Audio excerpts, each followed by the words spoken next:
नमस्कार दोस्तों, आप सभी का स्वागत है इंटरनेशनल इनसाइट्स पे। तो दोस्तों, आजकल क्राइम का एक नया ट्रेंड चल पड़ा है और बहुत सारे क्राइम सिर्फ सोशल मीडिया की देन है। सोशल मीडिया की वजह से हो रहा है, इसलिए कि सोशल मीडिया वो प्लेटफॉर्म है जहां दो अनजान लोग मिलते हैं, एक दूसरे से चैट करते हैं, एक दूसरे के बारे में बातें करते हैं। और हैरत की बात यह है कि इनमें से बहुत सारे लोग तो कभी एक दूसरे से मिलते भी नहीं हैं, देखा भी नहीं है। इस बात की भी गारंटी नहीं है कि जिस तस्वीर को देखकर वो चैट या बात कर रहे हैं, वो तस्वीर असल में उसी की है कि नहीं।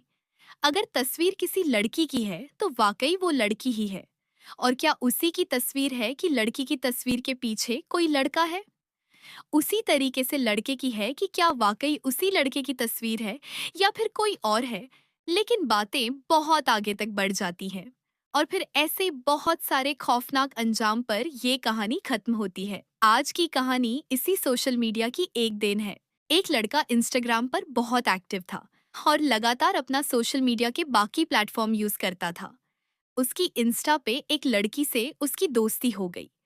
कुछ वक्त के बाद उसकी इंस्टा पे एक दूसरी लड़की से भी उसकी दोस्ती हो गई। अब धीरे धीरे बातचीत इतनी बढ़ी कि दोनों लड़कियां उससे प्यार करने लगी। वो भी दोनों से प्यार करने लगा। बस सिर्फ एक फर्क था, दोनों लड़कियों को यानी उसकी दोनों गर्लफ्रेंड को ये पता ही नहीं था कि इस लड़के की दो दो गर्लफ्रेंड है। और एक रोज सच्चाई पता चल गई। जब सच्चाई पता चली तो दूसरी गर्लफ्रेंड ने अपने बॉयफ्रेंड के सामने एक शर्त रखी कि तुम अपनी पहली गर्लफ्रेंड को मार दो, मारने के बाद एक सबूत दो, फिर आगे तुम्हारे साथ रहूंगी, वरना तुम्हें छोड़कर चली जाऊंगी। ये कहानी कानपुर की है। कानपुर में एक लड़की रहती थी, आकांक्षा। आकांक्षा सोशल मीडिया पर एक्टिव थी। एक रोज इंस्टा पर सर्च करते करते उसे सूरज नाम का एक लड़का मिलता है। इधर सूरज भी सर्च करते करते आकांक्षा तक पहुंच जाता है। अब दोनों इंस्टा फ्रेंड हो चुके थे। दोनों एक दूसरे से चैट करते धीरे धीरे वक्त बीता। दोनों ने मिलने का फैसला किया और कानपुर में दोनों की एक रोज मुलाकात होती है। मुलाकात के बाद अब मुलाकातों का सिलसिला चल पड़ता है। फिर दोनों एक दूसरे के प्यार में इस कदर डूबे कि उन्होंने अपनी नई जिंदगी, नए सपने सारे बुनने शुरू कर दिए। सूरज एक रेस्टोरेंट में काम करता था। उसने आकांक्षा को भी कहा, वो भी जॉब की तलाश में थी।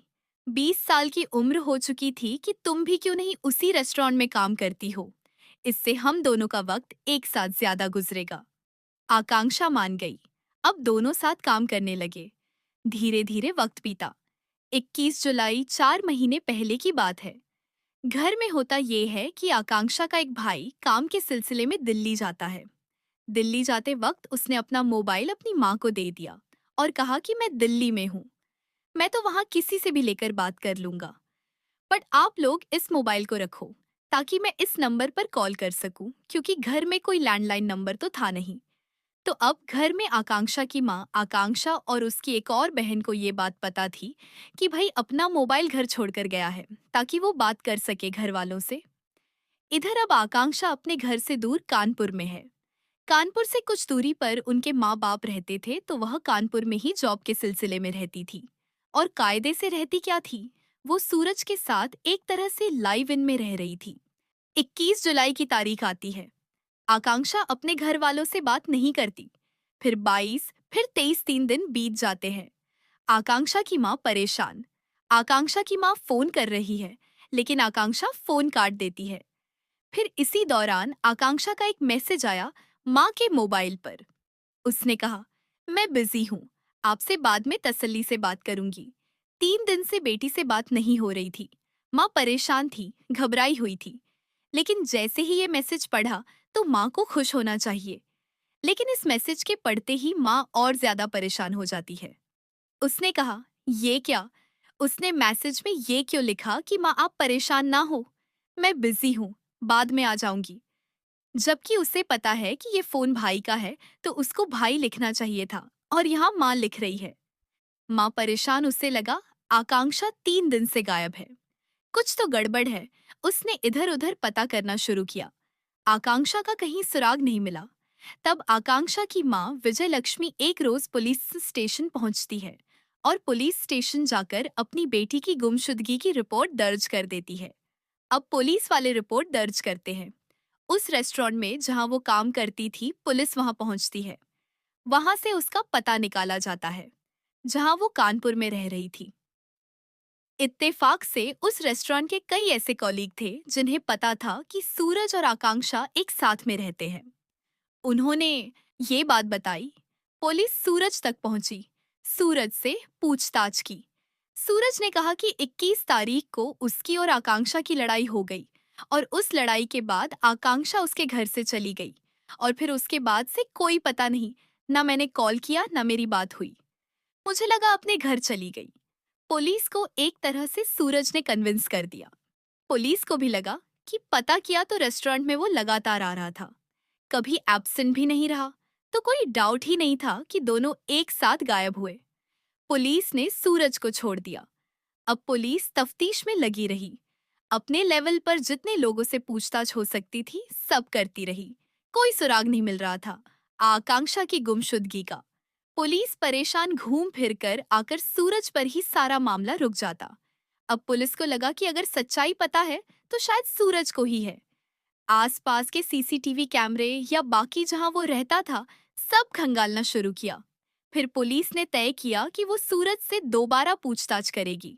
अब पुलिस ने सूरज से पूछताछ करनी शुरू की, लेकिन इस बार थोड़े कड़े अंदाज में थोड़ी देर तक तो वो घुमाता रहा और फिर पुलिस को उसने कहा कि चलिए, मेरे साथ मैं आपको बताता हूँ सच्चाई। उसने कहा, आकांक्षा इस दुनिया में नहीं है। मैंने उसे मार डाला और उसका कत्ल 21 जुलाई को ही कर चुका हूँ। पुलिस ने पूछा, ठीक है, तो फिर लाश कहाँ है? उसने कहा, चलो, अब कानपुर से करीब 100 किलोमीटर दूर बांधा एक जगह है। वहां पर एक पुल है। उस पुल के नीचे तेज नदी बहती है। वो उस पुल पर ले गया और उसने कहा, मैंने यहीं से आकांक्षा की लाश को नीचे फेंका। पुलिस ने कहा कि आकांक्षा की लाश को तुम अकेले उठाकर लाए हो। इस पुल के ऊपर हाइट भी है, फिर नीचे फेंकना है। एक आदमी के बस का बात नहीं है। तब उसने कहा, नहीं, इसमें मेरा एक दोस्त भी शामिल था। अब उसने अपने एक दोस्त का नाम बताया। पुलिस उसके घर पहुंचती है, दोस्त को भी उठा लेती है। फिर पुलिस ने पूछती कि तुमने आकांक्षा को क्यों मारा। तब वो कहानी सुनाता है। वो कहता है कि असल में आकांक्षा से मेरी इंस्टाग्राम पर दोस्ती हुई, फिर हम साथ मिले। फिर आकांक्षा ने कहा, अब हम एक साथ जिंदगी गुजारेंगे, शादी करेंगे।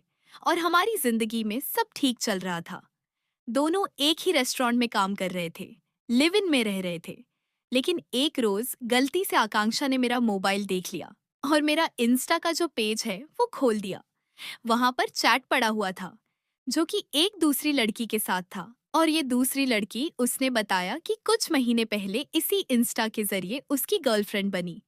वो उससे मिलता भी है, वो कानपुर में ही है। और अब वो उससे भी प्यार करने लगा। तो पुलिस ने कहा, इसमें क्या हुआ? फिर उसने कहा, जब उसने देखा कि आकांक्षा ने ये सब देख लिया तो वो नाराज हुई, भड़की। फिर झगड़ा हुआ, बट मैंने उसको फिर भी मना लिया। लेकिन इत्तेफाक से एक और चीज हो गई। उसी इंस्टा के जरिए मेरी दूसरी गर्लफ्रेंड को मेरी पहली गर्लफ्रेंड यानी आकांक्षा के बारे में भी पता चल गया। उसने भी मोबाइल पे वो चैट देख लिया।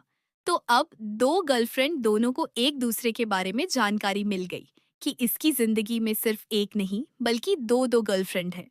तो पुलिस ने कहा, फिर भी ठीक है, लेकिन इसके लिए आकांक्षा को क्यों मारा? तो उसने कहा, जब दूसरी गर्लफ्रेंड को ये बात पता चली तो उसने मुझसे झगड़ा किया, बातचीत बंद की।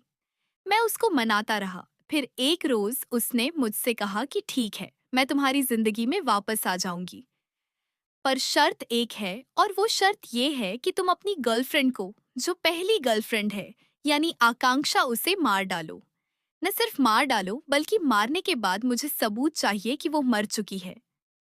पहले तो कुछ सूरज को समझ नहीं आया। उसने कहा, तुम कैसी बातें कर रही हो? लेकिन वो अपनी बात पर अड़ी रही। सूरज ने कहा, मेरे पास कोई रास्ता नहीं था। मैं 21 तारीख को घर आया, फिर मेरा लड़ाई झगड़ा हुआ आकांक्षा से। इसके बाद मैंने उसको मार डाला, गला घोटकर। मारने के बाद अब समझ में नहीं आया कि लाश को कहाँ फेंके। तब मैंने बांदा में रहने वाले अपने एक दोस्त को फोन किया, उसे घर बुलाया। घर बुलाने के बाद उसे सारी बात बताई और फिर ये हुआ कि इस लाश को ठिकाने लगाना है। तो हमने उस लाश को एक बैग में रखा। बैग में रखने के बाद मेरे दोस्त के साथ मोटरसाइकिल पर उसी बैग को रखकर कानपुर से 100 किलोमीटर दूर तक ट्रैवल किया।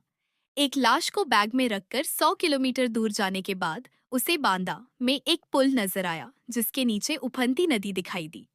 रात का वक्त था। दोनों पुल पर पहुंचे और उस बैग को ऊपर से नदी में फेंक दिया। फेंकने के बाद चले आए।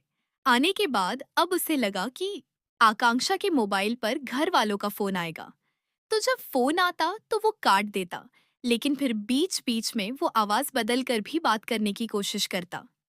बाद में उसे लगा ऐसे पकड़े जाएंगे, तो उसने मैसेज करना शुरू किया और उसी दौरान जब माँ का कॉल आ रहा था तब उसने वो मैसेज का रिप्लाई किया था कि माँ मैं बिजी हूँ, मैं बाद में फोन करूंगी।